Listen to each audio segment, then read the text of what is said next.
আমাদের হাওড়া জেলায় এবার আদ্যাশক্তি মা মহামায়ার মন্দির দেখতে পাচ্ছেন। মন্দিরের প্রবেশের প্রধান দরজা।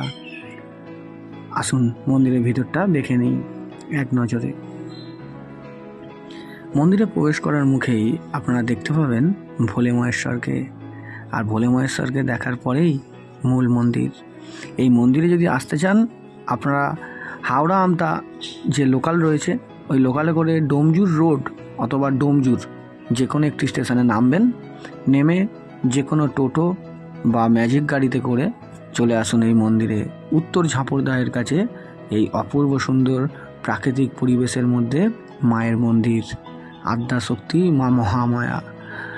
যে রূপ আপনারা দেখতে পান দক্ষিণেশ্বরের সন্নিকটের মন্দিরে গেলে এখানেও সে রূপ দেখতে পাবেন। উপরে রাধা গোবিন্দ, মাঝে মা, নিচে ঠাকুর।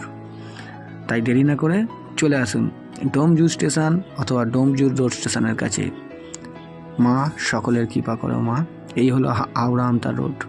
দেখাবেন নতুন কোনো ঠিকানায়।